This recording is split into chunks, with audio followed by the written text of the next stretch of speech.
Hi, in this segment of Unit 1, I want to give you a very broad overview of town planning traditions, beginning with ancient and Western European. In this slide, you see the earliest known depiction of a town plan. This is a wall painting of a town in Turkey around 8,000 years ago.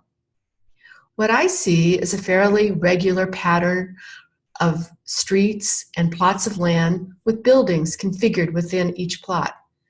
And then, most interesting, what appears to be an erupting volcano in the background.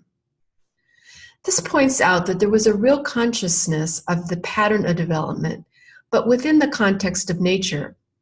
It's a pretty consistent theme that you see over and over again in these ancient traditional town plans.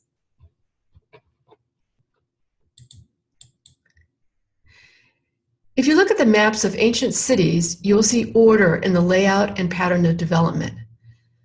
That's my first point, that the making of towns was an intentional act.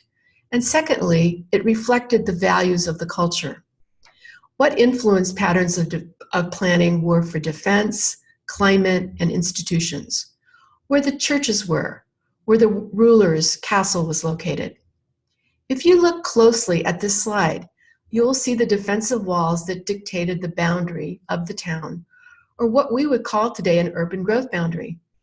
And also you see the most important institution located in the middle of the town, the church. So here's a photo of Dubrovnik on the coast of Croatia.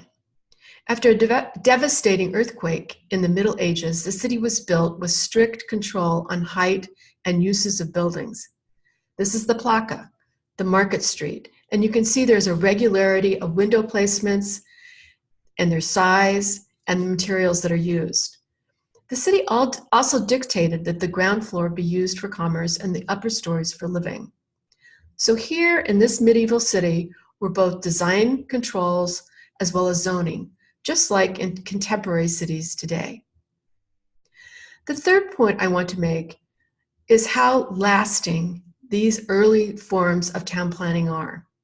Here's an aerial view of Vienna, the capital of Austria. And this is a city that goes back to a Roman settlement. It was built with a series of walls that grew even larger as the city grew to defend against the Turk invasions that happened up until the 17th century. From this shot, you can see easily the ancient center of the city and the series of walls that provided defense. Today, these walls have been converted to a ring road and parks. The walls were torn down during the 19th century after a populist uprising. At that point, the government decided they had more to fear from their citizens than any external enemies. Please move on to Lecture 4, American Town Planning Traditions.